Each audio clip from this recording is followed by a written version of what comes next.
Okay, welcome back to another episode of Banking Without Borders. Summer 2026 is here, everybody, as you can tell from the moisture on my brow. And today we're going to talk about the best and worst travel cards, including the UK and Europe. We'll cover 4 things that make a good travel card, so you can check yours against the list.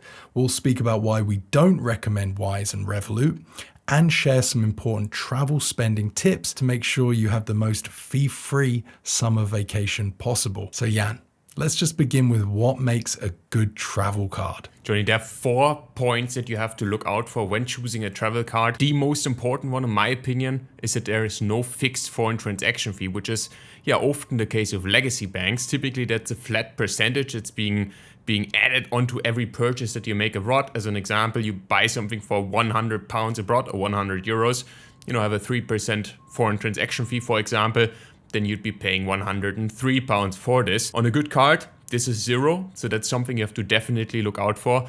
Second most important thing is the exchange rate. Look for a card that uses Visa's or MasterCard's exchange rate. Those are typically very close to the mid-market rate. And a good card, they pass that straight onto you. A bad card, they might add another markup that you possibly don't even notice. And then the third most important thing, fair access to cash. You don't need to be able to withdraw thousands of euros or pounds internationally. That's nowadays not important, but getting cash for a reasonable rate, that's something you should definitely look out for. So ideally have at least 500 pounds or euros free ATM withdrawals every month. And then the fourth most important thing, make sure there are no additional surcharges. Banks get very creative when it comes to surcharges. There could be weekend surcharges, there could be transaction caps. After, let's say, reaching £1,000 of transactions per month, there might be a fair usage fee that applies, etc. So look out for that. Keep an eye out. People that use Revolut, they know what I'm talking about. But there are also other providers that offer this. Keep these 4 things in mind when choosing your card. And I've got 4 providers now from the UK that exemplify these things to avoid. Now, some of them, yes, do have tiers or options available that could arguably make for good travel cards. But fundamentally, at their core, their basic, most standard options charge fees or non-sterling transaction fees. Barclays are a good example, Jan. They charge typically 2.99% on purchases and cash withdrawals. They do offer specific travel-focused cards, but they're quite difficult to unearth. And I think in most cases, people holding a Barclays debit card are paying fees internationally. So if that's you, or if you have a Barclays debit card, do double check that before you're spending abroad. Lloyds, they do have some options. Club Lloyds at £5 per month gives you the option to spend internationally without fees, but typically they're charging 2.99% on their standard and classic account. They've also got the £7 a week, I think, Jan, Travel Smart add-on. Wow, £7 per week. Oh, that's expensive, Johnny. That's weird. That's a weird one. NatWest have also got this weird bolt-on as well. Typically, they charge 2.75% on cash withdrawals and spending. Some accounts do waive the transaction fee, but they never waive the ATM withdrawal fee. But they have the travel account, which is EUR and USD only, and it's essentially a bolt-on that you activate and it links to your physical and virtual debit cards. Will enable you to spend fee-free internationally, but will only allow you to withdraw up to $200 or euros every 30 days. That's NatWest being generous, everybody. Thanks, NatWest. HSBC also a bit of the same as well, 2.75% on international spending, plus I think a 2% cash withdrawal fee or a minimum of £1.75. They do have also some accounts that are available. They've got the global money account, of course, where you could hold, your multi-currency wallet and you could hold and spend money internationally, and, you could convert currencies at a decent exchange rate. But generally speaking, HSBC, NatWest, Barclays, Lloyds, classic legacy banks offering you quite high fees for spending internationally, at least on their most basic tiers. Yeah, and it's not like these banks are entirely awful. Like I said, they do have options that are available, but they require you to switch. They require you to go up a tier and spend money, and they're banking on you not bothering. And Johnny, that's a big disadvantage, considering that there are also plenty of options available where you don't have that complexity, where you just sign up. It's free. You get an excellent travel card that you can use all over the world without paying any fees. And let's start with 4 that we highly recommend. Number 1, Starling. We've talked about Starling many times on the podcast. Great option, great for international spending. There's 0 fees involved. And you also get £300 per day in ATM withdrawals for free all over the world. So this is really good all-rounder. Chase is also great. Chase UK, pretty similar. Also no fees on spending. You're getting fee-free ATM withdrawals that are capped at £500 per day or £1,500 per month. So a little bit more restrictive on the monthly limit. First Direct is also excellent. 0% FX fees. It's very similar to Starling, actually. You get £500 per day. Plus, they have a great switch bonus right now. I believe it's £200. It's expiring next week. So have a look at depositscout.com. You can see what switch offer or what are the details of this switch offer, and then can decide whether First Direct might be a good option for you. I recommend it personally. Monzo is also really good. Just to jump in on First Direct, you got to watch out for that credit card though. Make sure you pick the right plastic because their credit card still charges 2.99%, Jan. Oh, that's a fair point, Johnny. Internationally. It's just worth That's mentioning. a fair point. Should have raised this. Use the debit card for international spending. Do not use the credit card. Monzo, also really good option. 0% FX fees. Cash, you can, relatively restrictive. It's a little more complicated with Monzo when it comes to cash withdrawals. It depends whether you use Monzo as your main bank account or your supplementary account, and it depends on the tier you're on, but you're getting somewhat between £200 and £600 of ATM withdrawals, which could be enough for most people, but, let's say you're traveling to a cash-heavy destination, you might want to rethink whether it could be worth getting First Direct, for example, or another provider that offers a more generous cash limit instead. People that are fans of Nationwide might be wondering why Jan hasn't mentioned them. Britain's biggest building society, super popular, millions of members. Great bank, really is, or great building society, fantastic. Except when it comes to travel, Jan, it's a little bit disappointing. The everyday accounts, the Flex account and the popular Flex Direct, which comes with a 5% regular saver, they all charge 2.99% abroad. So it's just like the big banks. It's kind of disappointing. And the only fee-free account is the Flex Plus account, and that's packaged at about, I think, £18 per month, or £216 a year. The other free ones, the other fee-free ones, that you could use for international spending from Nationwide are like Flex Student, Flex Graduate, Flex One, and these are gated behind being a student or under 25. It's not necessarily like it's all bad. The Flex Plus account is good. For £18 a month, you get worldwide family travel insurance, AA, UK, and Europe breakdown. You get family phone cover. And if you're going to buy all of that anyway, you're interested in getting that, just bundle it up and check out that account. But generally speaking, Nationwide is not a good option for international spending. Another card, Jan, that we've talked a lot about that really stands out, and I like it because it has greater accessibility beyond the UK. And we're going to speak about the European Union now, and this card is included in that umbrella. Trading 212, mate. This card is issued by Paynetics, which provide all the payment services, while T212 provides customer support and the user interface of the app. And the card itself comes with an invest account. Yeah, that's the biggest advantage, the availability of this card, Johnny. And it comes with 0 FX fees. You're getting the true interbank rate. ATM withdrawals are free up to £400 or €400 per month. After that, it's a 1% fee. So it's very competitive in general. Plus, they allow you to hold multiple currencies at once. Really good card. I would highly recommend personally. And if you're interested in signing up, use the sponsored link that we have in our description box right below, or the show notes if you're listening to this. And you can apply the code BWB to get a £25 cash bonus after your first transaction over £5. So that's really competitive, good head start to use that account, and good choice overall. You know what else is a good choice, Johnny? Trade Republic. It's a solid travel card with cashback as well, which we know Trading 212 appear to have paused. So if you're interested in cashback while you travel, this could be a good option. Johnny, you're right. One thing I would like to correct though, it's not called cashback, it's called saveback. And that's due to one fact. Yes. You have to actually commit to an investment plan if you want to take advantage of this 1% of saveback that they're offering on up to €1,500 per month. A lot of people already have investment savings plans, so for them it's not an issue at all. And what Trade Republic does is basically they would reinvest your 1% onto the amount you're already saving / investing. So basically you get to save more. I think that's not a huge downside considering it's an absolute free account. It's a fully functioning current account as well. 0 FX fees.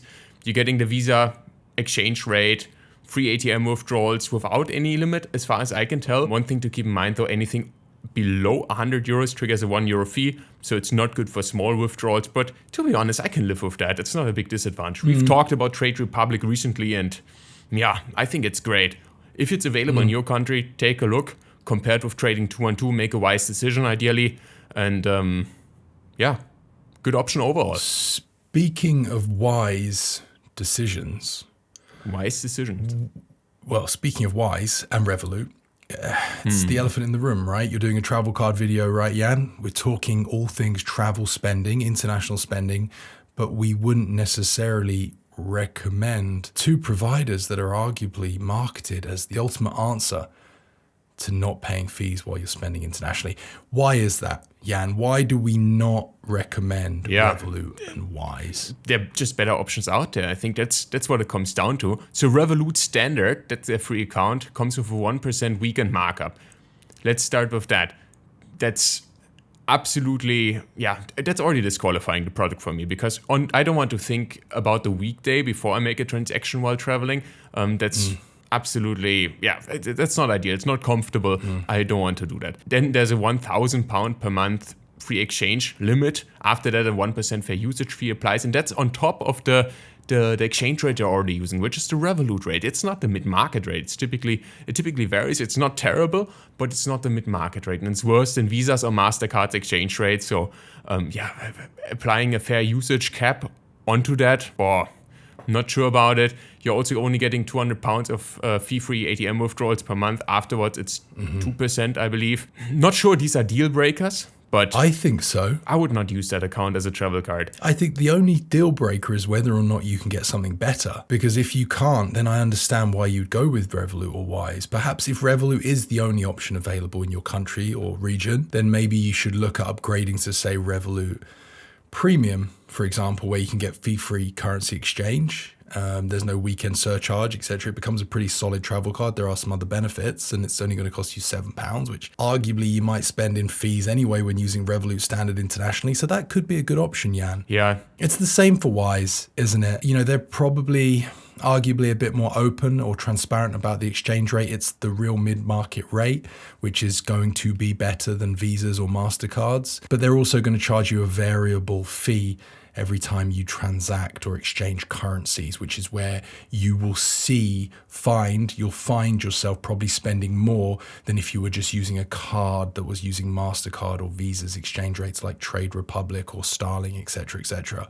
So it's that variable fee from Wise that will begin to mount up. There's also ATM withdrawals with Wise are pretty limited. You can only withdraw up to £250 per month with Wise. After that, it's a 2.69% fee. And of course, some ATM providers may also charge a fee, so you're looking at a double fee. So Wise, again, Revolut, again, okay, if there's no other option, of course, and far better than some of the legacy providers I mentioned at the start of the show. And if you want more detail, we've talked about Wise and Revolut specifically in a video just a few weeks ago. I'll link that one below, and you can see our full analysis where we looked at the exchange rates that they're offering and we compared the two. It was a really fun episode, so I definitely recommend watching that one next. We might want to interject, Jan, that someone with Revolut Ultra, for example, shouldn't be disheartened, nor should you be someone that's committed to the tiered plans of Revolut, right? You'll get, fee-free currency exchange, greater ATM withdrawal thresholds, and you're just having to sort of handle the Revolut exchange rate, which has its own margin. But I think if you're deriving so much value from those plans in terms of the subscriptions and the other things that they offer, using them to spend internationally is probably fine, I think. I don't know, buddy, what do you think? If someone with Revolut Ultra comes and asks you, should I use this as a travel card or should I use Starling or Chase, let's say two providers using MasterCard's exchange rates, what would you recommend? Just purely on travel spending. Well, it's a good question. If they're collecting ref points of Revolut already and they're having a use case for that, then that could be probably the better option. But yeah, you have to still consider that the Revolut rate is not the mid-market rate, and you're getting the same exchange rate that you would get with Revolut Standard, even if you're subscribed to their expensive Revolut Ultra plan. So it's a matter of just looking at the benefits and weighing what makes more sense for you based on that. And of course, if you're going to be using your Revolut card abroad or you're going to be using any of the travel cards we've mentioned, there is something extremely important, Jan, when you go to transact, and just simply selecting the incorrect choice could just destroy you financially. It's not that extreme. Dynamic currency conversion, DCC, that's the keyword. That's what you have to keep in mind when you travel, when you transact, when you withdraw money in general. So basically what that is the card terminal or the ATM operator asking you whether you would prefer to pay in your home currency. So whether that's euro or whether that's the British pound, doesn't really matter. They would handle the conversion for you, and you might think, oh, that's convenient. I know how to calculate in British pounds on euros. You know, you do that at home all the time. It's easy, right? But what you don't know, or what many people don't know, is that that's a trick, and they basically apply an exchange rate that's way worse than the mid-market rate. Often 3 to 8%. I think can be up to 16%. Really depends on where you transact as well. So that's something you have to avoid. You have to avoid this. This is more important than picking the right travel card. This is the main thing. Exactly, because even if you pick the right travel card, if you choose to pay in your home currency rather than the local currency, then you probably get a card or a result that's twice as worse as Barclays, potentially, or HSBC, or any of those providers I talked about at the start. You also, Jan, get the same question of DCC, this option to pay in the local currency or your currency when you're withdrawing from an ATM. That's important to mention. Whether you are going to a Euronet ATM, which we're all familiar with, their exchange rates are absolutely dreadful. I've talked about them for many years. Jan, you've touched on them before as well. Do not use those. We'll put some images up. Those ATMs are basically tourist traps that use really bad exchange rates to charge hidden fees. They'll ask if you want them to take care of the currency conversion. It'll probably say that the rate's guaranteed and even show you your country's flag. So it'll feel like a really familiar thing. But really, if you click accept on that, then they just use their own bad exchange rate and you ultimately lose out. If you have to use those ATMs, it's not the end of the world. You just have to click decline conversion. But there are ATMs also available that you can use that in some cases don't charge you to withdraw money, like in Italy, and Poste Italiana, I believe is how it's not pronounced, don't charge a fee, or at least that was my experience last time I was in Sicily. So I could withdraw money. Made sure I paid in the local currency. I used my Starling card and I was just getting cash just for fun, coming out of the ATM, pouring out, and I was just getting it for nothing. Do you have any examples, Jan? Like I like Poste Italiana in Germany, for example. Are there any ATMs that are kind of, would be free for tourists? Johnny, I have no idea, to be honest. What I can recommend though is, if you're with a legacy bank or something and you're trying to withdraw money, let's say even with a legacy owned bank like First Direct, take a look if you find an HSBC ATM. I'm not sure there are many in Germany, but you might find one in Frankfurt or so. Who knows? But, Deutsche Bank, there are many international banks that operate in multiple countries, and you might find one of these ATMs there, and it could be that you can withdraw for free. It really depends, though. So take a look at forums, travel blogs, make a research in advance, and then do it. Something we don't have in the UK or the EU, correct me if I'm wrong, Jan, or anyone in the comments, please jump in. We don't have the bank ATM refund that you get in the States. I think Charles Schwab offer this. There might be some others. Please, again, comment below if you know them, if you're watching on YouTube at least. But that would be nice, wouldn't it? If banks, I guess we don't necessarily require that, at least in the UK, because, there are options, where you don't pay fees for withdrawing money directly through your bank. But that's something that we don't have here. Well, Johnny, if you're traveling to Thailand, for example, every ATM has a fee, right? And there are countries where that's the case. And you'd be still paying a fee because you can't find a free ATM anywhere in the country. It just doesn't exist. So this is a really good benefit. And if a bank provides it, I know in Germany, DKB used to provide that. Not sure if they still do that. I don't think so, actually. I think they discontinued that. But you used to be able to just basically send them your receipt, the ATM slip, and then they would refund you the fee. And that was amazing. And Charles Schwab still does that in the States, and there are a few others as well. So good option if it's available to you. And a lot of banks today are offering better travel cards, but I'm sure, Jan, there'll be someone who's watching or listening to this whose card fails to pass the checklist that Jan mentioned at the beginning about what makes a good travel card. And if that's you, take a look at some of the options. If you're in the UK, First Direct, Chase, Starling, Monzo, there's all these sort of legitimate classic providers now that are really fantastic for travel. In Europe, Trade Republic, Trading 212 as well is accessible in both the UK and the EEA. What I want to know though, Jan, is what cards did we miss? Because I know that there will be people listening to this, watching this, that will have a card that we won't have mentioned. So please do get in the comments. What's your travel go-to? I'd love to hear from you. Like, how are you using it as well? Are you using it to access cash? How do you like to access cash when you're abroad? I think there's some awesome tips that we probably haven't unearthed as well, like the Poste Italiane. Great pronunciation. Thank you. Are you familiar with any ATM branches around the world that people could access where you're probably guaranteed to get a fee-free ATM withdrawal? That could be really useful information, Jan, that I think people in the comments could benefit from. Yeah, feel free to drop all your questions below. Sign up, subscribe, thumbs up. Also join our Discord if you haven't already. We're going to put a QR code on the screen. A lot of discussion happening there. Really exciting. Definitely recommend it. And we'll see you in the next episode. It's been a pleasure as always. Goodbye.